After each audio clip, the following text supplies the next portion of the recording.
Bonjour à tous. Oméga 6, oméga 3, on entend tout et n'importe quoi. Je ne vais pas commencer à faire des vers dans ce beau paysage du Mont Lozère, mais on va essayer de déchiffrer un petit peu ce qui se joue entre oméga 6 et oméga 3, l'importance que ça a.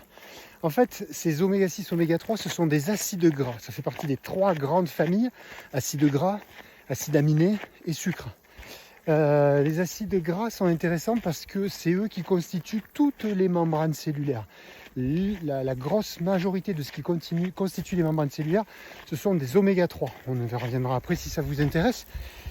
Et donc ces oméga 3, tant qu'à faire, si on veut construire des cellules de belle qualité, mais autant prendre des oméga 3 de bonne qualité mécanique.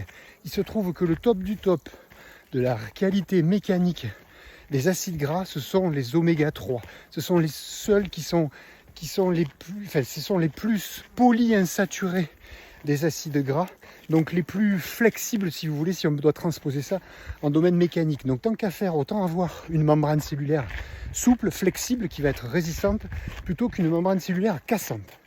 Quand on a compris que donc il vaut mieux mettre des oméga 3 dans nos cellules, il faut rappeler une chose, c'est qu'on se reconstruit cellulairement parlant, surtout dans la deuxième partie de la nuit, sous la houlette de l'hormone de croissance, la GH, la growth hormone.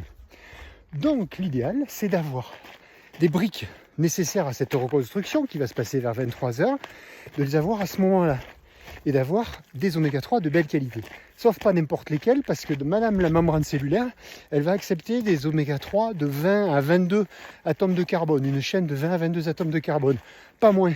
Donc l'intéressant le soir, c'est que vous trouviez avec de l'EPA, un acide gras à 20 atomes de carbone, un oméga 3 à 20 atomes de carbone, ou de la DHA, qui sont des oméga 3 à 22 carbone. Et ça, c'est le soir, au coucher. Par contre, dans la journée, si vous voulez un truc intéressant, c'est ce que vous allez trouver dans l'acide alpha-linolénique, que l'on trouve dans l'huile de lait, l'huile de noix, et parfois l'huile de colza, tout dépend de comment on cultive le colza. Et à ce moment-là, ce sont des acides gras essentiels, dits essentiels. C'est à partir de là qu'on peut fabriquer notre PA et notre DHA. Et ces acides gras-là, ils sont intéressants d'avoir le matin et à midi. Le matin et à midi pour que notre corps puisse fabriquer le PA et DHA pour le soir, petit 1.